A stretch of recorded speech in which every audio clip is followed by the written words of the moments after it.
Let's talk Borough. Nathan, how you doing, brother? I'm great, mate. How are you? All the better for speaking to you, lovely man. Fantastic. So, welcome back to the Lime Green. Cheers, buddy. Nath, 1-1 draw against West Ham at the weekend. You haven't won in the league since August.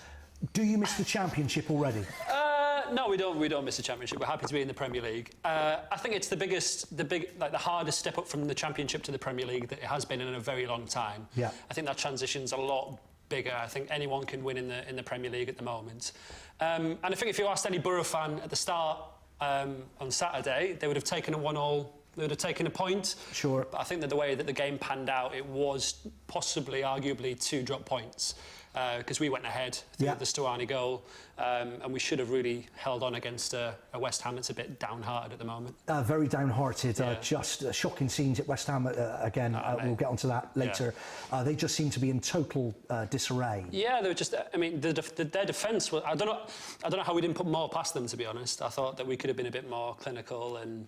Yeah, it was just unfortunate we couldn't close it out. And you went ahead, and there was only, I think, 6 minutes between the goals before they equalised. 6 minutes. Yeah, I know, but I think you've got to put that in context with Pyatt. Like he's world class, and we've been done by two or three world class players. When that's the realisation of coming back into the Premier League. You can be great, you can have a great defence, but there's people who are going to take. In the Championship, you get 2 or 3 chances, someone will score a goal. Yeah. In the Premier League, it takes like 1 chance, like a half chance, and then that's it. I mean, Shaqiri with an absolute worldie against us, bringing it back to 1-1. Yeah, you're going to come up against that in the Premier League, and that's what we've not figured out yet.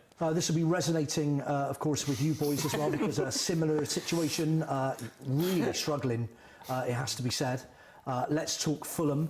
Now, this is a fact. You haven't actually won a game since, I don't mean to rub it in, you haven't won a game since the last time you were sitting here on the lime green sofa. Yeah. Well, last time we came on after the international break. This time we're coming on before it. Right. So obviously that's going to make a difference. Yeah. So we probably will win our next game as a result. Although we might be clutching at straws right now. It's gone a little bit... Neither of Middlesbrough. Is that right? I think that's right as well, so this might be a little bit cursed. Are you suggesting the curse of the lime green? Yeah. I'm not saying anything, but I think we take the upholstery now. There'll be plenty of Broomers tonight. Actually, talking of Broomers...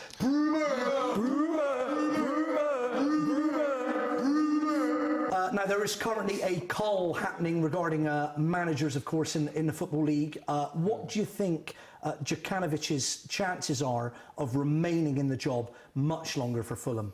I think he will. I think the board went to sort of, we may have had a go at them in the past, but they went to great lengths to get the coach that they wanted. And I don't think they're going to sort of can him, just after a few draws, losses. I think it... You started off so well as well. Yeah, I can't see how it beat you. And I think if you told him that he'd been fired, he'd probably nut you. It's an interesting one though, because last time you were on, we spoke a lot about the Moneyball theory, and of course Fulham are big exponents of the Moneyball theory, made famous in the film, of course, Jonah Hill.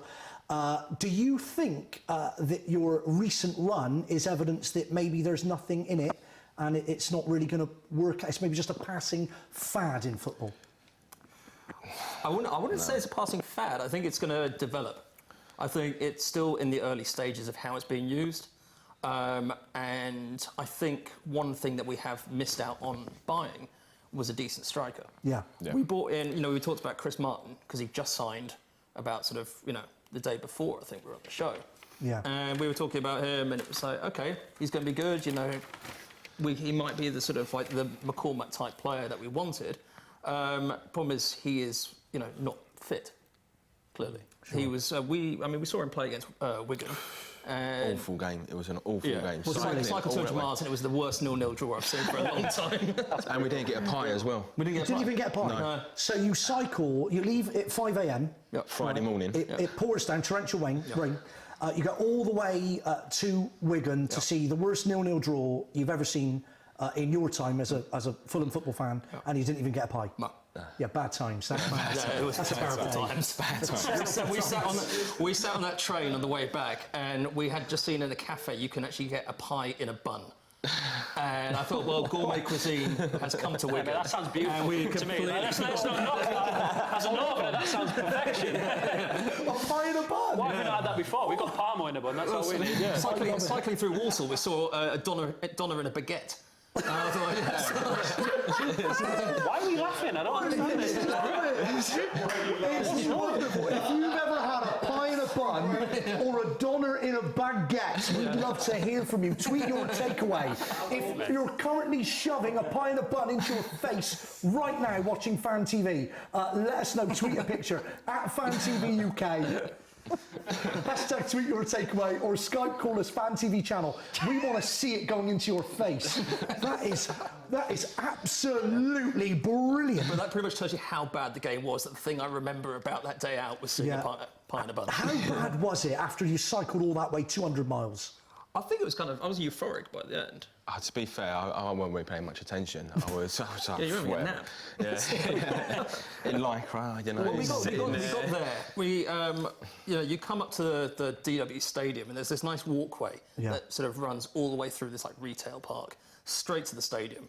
And kind of like you can hear sort of like the fans sort of all, both of them going sort of crazy in the stadium. Yeah. And we're just like riding down, realise the game's kicked off. So we're just like, quick, we've actually got to get to the game now that we're here. So we got there and dropped our bikes off and, that was brilliant. Nath, doner in a baguette. Would you have you? Be honest. Honestly, I've never had it. I've had it on a pizza. I've had a doner pizza. It is beautiful. It is doner pizza, garlic sauce. It's unbelievable. Anyone in Middlesbrough will say the same. But a baguette, I've not done a baguette, but I want to see it. I want to see it in Pret by next week.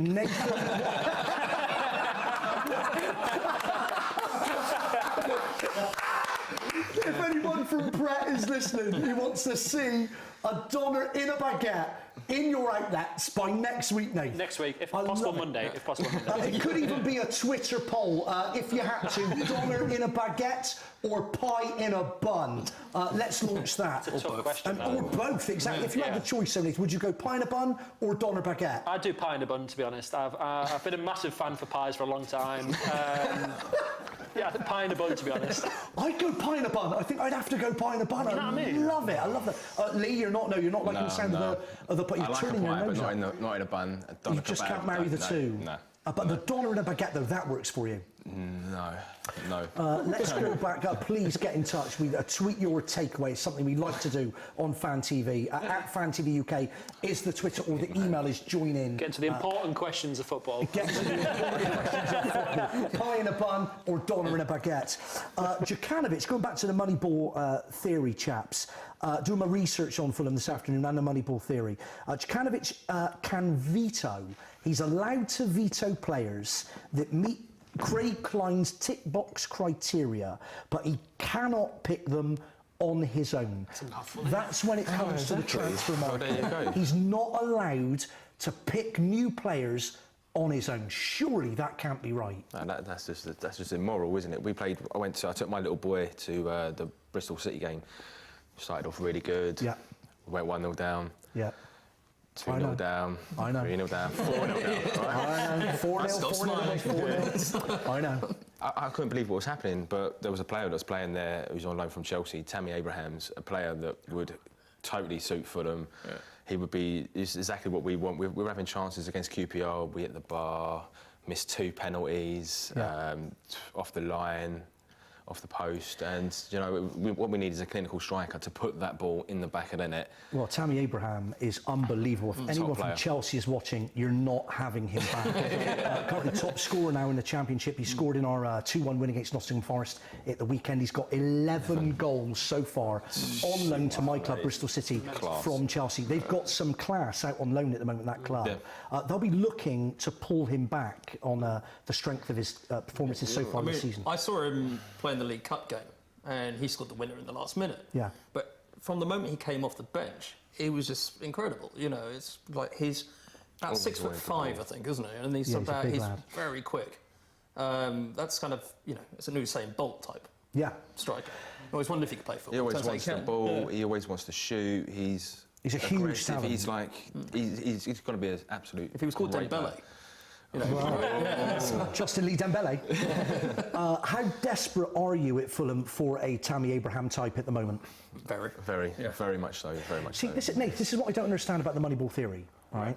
Now, if you're going to let statistics decide, then surely at the moment the stats are yelling at Fulham, we need a striker, we need a striker. You don't need some kind of Moneyball theory to tell you that, surely not. Well, I mean, can we sign anyone at the moment? I mean, no. Can we do? There's no emergency loans anymore. I'm not too sure what the score is with that. So, but we're definitely short that way. I mean, yeah, we have to wait till January. It's a lead to Chris Martin. He's come in. And obviously, we changed our front two. Corley Woodrow's coming in. Smith's coming in.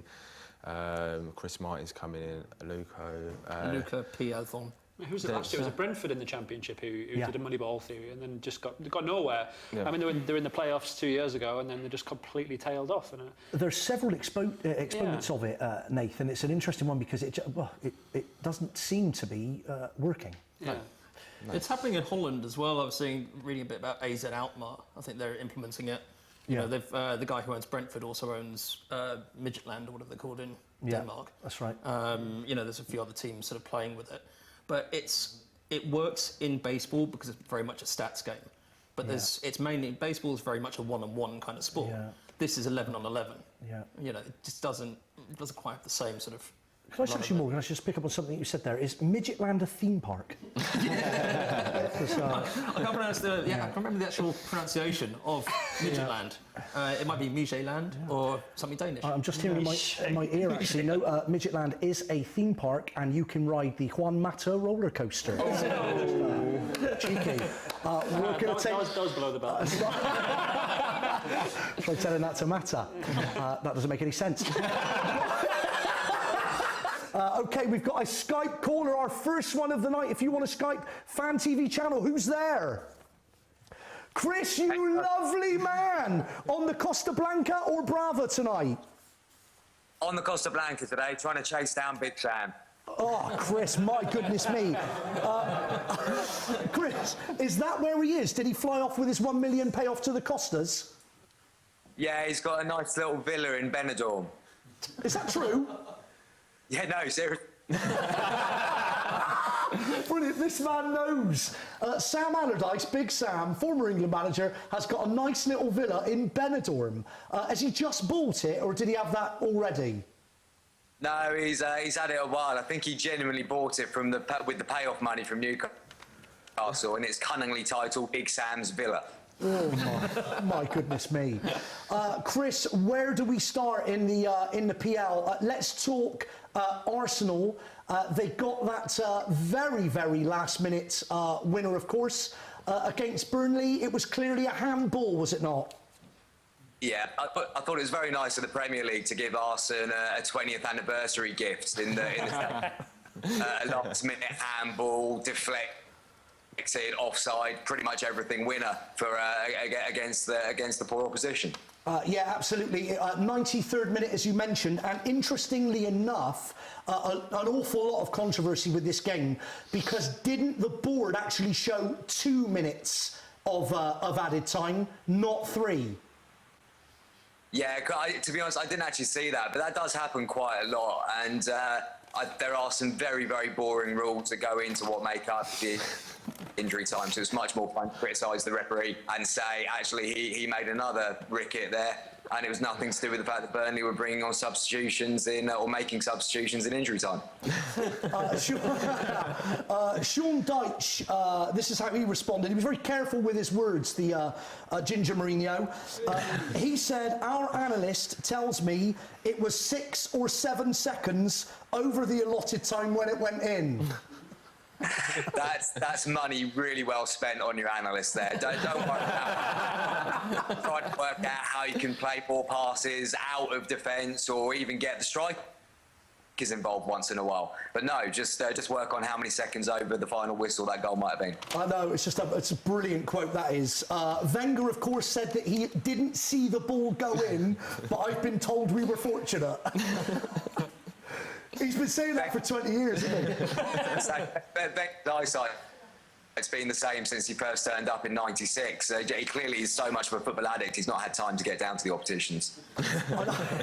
But Chris, isn't it just finally, before we move on to Swansea-Liverpool, isn't this a sign of a Premiership title winning team when results like this go in their favour? Didn't we see it time and time again with Manchester United? Yeah, typically I'd agree, but this is Arsenal. Come on. I mean, Stack was in the press during the week saying that he can't see any reason why this team can't challenge for the title, and they've got to have a very good shout of winning the league. And the obvious response is that, Mustafi, just go and have a look at your history for the last 10 years, and you'll find plenty of reasons why this won't be Arsenal's year. Well, will it be Liverpool's year then, on the strength of their win over Swansea at the weekend? Liverpool, to be fair to Liverpool, that was a really good comeback. I mean, Swansea was superb in the first half and did everything that you probably needed to do to rattle Liverpool. But Klopp, who didn't have a clue why the first half went so badly and got very, very angry at half-time, that's clearly all he needs to do to turn it around for his team, because Liverpool came out a different side. Again, a dubious penalty, but another 3 points for Liverpool. Did you see the Balotelli quote today, just as a side point, Chris? Balotelli said on his time at Liverpool that Klopp only said one thing to him the entire time that he was there, and that was go away, work hard somewhere else, and then maybe come back. That's slightly different to what I heard Klopp say. I heard that he said, find a club and I'll personally drive you there. Brilliant. Let's talk about Swansea, of course. Sad news. I think we'll be talking to Abigail on the Skype later on, our Swansea City fan. Are you shocked by Guidolin's sacking? Not shocked, no, because it's sadly been on the cards for the last couple of games, really. It was quite openly known that he was given 2 games. He had to win them both to save his job. Unfortunately, they were against Man City and Liverpool. And to be fair to Swansea, the performances they put in first half of those 2 games, that was not a team that's lost faith in the manager. They gave everything in the both half of both games. So I think he was a little bit unlucky, but equally I think Swansea have been quite, well, the players have been quite lucky that they did enough in the first half of both games not to be subjected to Ryan Giggs as their manager. Yeah, so you're not remotely surprised that Giggs hasn't landed the Swansea City role? I tell you what, if you could get Robbie Savage to be your reference, you'd be important, wouldn't you? You wouldn't need an interview. You probably would just have to turn up and say what you have for breakfast, and then the job's yours. I mean, the guys, how do people get paid good money to give their views on football? But anyway. Rob Adam. Just a little aside. Chris says Robbie Savage. Hates him. That's the new man in charge, and I think he's been chucked quite a bad pass there. He hasn't had the pre-season to work with his guys to get them into his way of playing. I think he's got a real tough gig there this year. Chris, let's move on to Chelsea Hull. A good win for Chelsea. Yeah, a good win for Chelsea. At the start of the week, it was almost as if the penny was dropping for Conte that actually some of his players aren't that good anymore. Yeah. So he got Roman in for a coffee. They had a chat about the players that he'd like to get let go and the players that he'd like to bring in. And it was almost as if just the mere suggestion that he might be sold turned Matic into a galloping thoroughbred through the centre of the park again. Because what a run that was to set up Costa. If he needed a rocket, that was it, clearly. It seemed to have worked. It might have had also something to do with the fact that he finally dropped Ivanovic, who has been on the way out now for longer than Rooney. Chris, actually, which of, just picking you up on your point about Conte there, and maybe 1 or 2 of his players being found out, name and shame, who for you do you think might be not giving it their best or past their best from the Chelsea side? Actually, this season, I don't think it's a case of not giving their best. I just don't think they've got much left to give. And it's the likes of Ivanovic, Cahill, Matic and Fabregas who have really struggled. And Oscar must have done something to alienate himself, because he's barely had a look in. And he certainly is a player who has quite a bit of potential left in him. Just going to quickly bring the sofa in on that, because you were agreeing, Nath, our Borough fan, on the end there. I was just saying that Cahill's, I think he slipped once, but it was technically a foul and he was having a bit of a moan, but then the second time he slipped the next game. He's just not playing well, is he? He's just not. I mean, it's got to have a reflection on the England team as well. Absolutely. Can you see Cahill maybe being shipped out come January, Chris? Yeah, I think so. I mean, John Terry's made Gary Cahill look like a good defender for several years now. And when John Terry's not there, Cahill doesn't play as well. And it's one of the reasons why he doesn't really put in a good shift for England as well. OK, let's move on to Borough West Ham. West Ham seem to be a team, Chris, in total disarray on and off at the moment. It's a mess, isn't it? Yeah. It's like I said on the other night. They went out for their team bonding session on I think it was on Monday of last week and finished in McDonald's at 7 a.m. And if you eat like a team, you're going to play like a pub team. But interestingly, Payet clearly was still a little bit drunk on at the weekend, because the way he staggered round the Borough defence really did look like a Sunday League player who still had a few beers inside him. So it was a cracking goal. It was. Our time with you is running out. It's gone so fast, Chris. I can't thank you enough. You are amazing. But just one final question for Nathan, our Borough fan on the lime green sofa here with me tonight. Do you think for Middlesbrough that was points dropped? That's a game they should have and could have won. Yeah, I mean, if you look at West Ham's form, and especially playing them at the London Stadium, you've got to really go there and win. But I don't think Middlesbrough will be looking back at the end of the season and being particularly bothered that they dropped 2 points there. I think they'll be okay. That's fair. Chris, you are a legend, sir. Can I just ask you just one final thing? If you should bump into Big Sam there in the Costas, what do you think you might say to him? Like, keeping it clean, what would you say to Big Sam? Well, I've just asked the missus to pop down the local Chinese shops, get a load of pint glasses so we can share a wine. Chris, you lovely man. I'll speak to you next week, brother. Love you, Chris. Sensational. Live from the Costas. Do you know what? I actually thought when I read that, I thought it was a joke. Did he actually order a pint of wine? Well, I can imagine he would. He strikes me as someone that doesn't really use a dainty wine glass. Is that true? Did he, Mark? Sam Allardyce, a pint of wine, is that true? I thought that was made up. We're going to check that fact. That is because you'd have to have a kebab and a baguette to go with a pint. You'd have to have a pie and a bun, wouldn't you, to go with a pint of wine? I reckon you would definitely have both. One to starter, one to main course, both for dessert. Oh, living the dream. Have some bloomings, are there? With a pint of wine. Let's go back to the chat. And Nath, I want to ask you more about Payet's goal, because it was a great goal. No, disagree? No. I think it was a beautiful goal. I think it was great. I think the defence could have done a little bit more. I think we were giving people too much respect. I think if we'd have stood up to him a little bit more, because everyone was diving in as if he was going to shoot. I think we just need to. What they look scared to tackle him, don't you think? Yeah. What's that? I've no idea at the moment. I think we've lost a bit of confidence over the last few games in our defence, with sort of Palace running us over. Zaha and just sort of ran round Friend a little bit, and I think he's had a bit of a go from the Borough fans, but and then going getting beat 3-1 at Everton. I think it's just a little bit of lack of confidence, but I think that'll come back, and I think that's the reason why people are just, and obviously everything in the box at the moment is getting pinged a lot more quickly, and I think defences are a little bit more sceptical to get. Well, we've got our second Skype caller of the night there, Nate. Sorry to jump in. I think he might be a friend of yours. I think he was on the lime green with you last time you were on with me. It's Paul. Paul, are you there, baby cakes? Yo, how's it going? Yo, you lovely man. How you doing, Paul? Yeah, I'm good. I've just finished eating my doner and a baguette. Yes, I was going to wash it down with a side salad of a pie and a bun. He's on fire. What was your favourite, Paul, the pie and a bun or the doner baguette? I both went down a treat, get a bit of garlic sauce on that baguette, and you're laughing. Yes, just get it straight down your snack cap. Paul, thank you so much. Paul, were you at the Borough West Ham game, mate?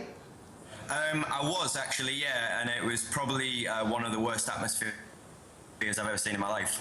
It was toxic, wasn't it? Cool. So kind of, it's been well noted that the security at the ground is extremely poor.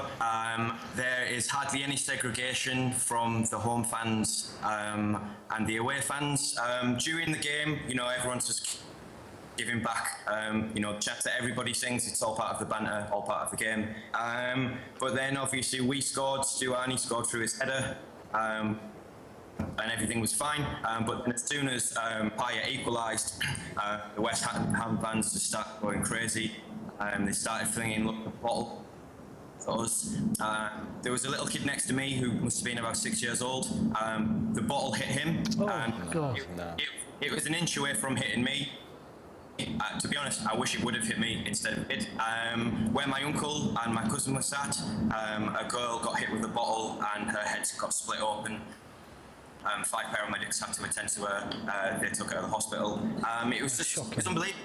And then there was kind of, when fan trouble like that normally happens, you normally get kept back in the away ground. I mean, I was at Millwall a few years ago when we beat 5-1 and they kept us in the ground for an hour afterwards.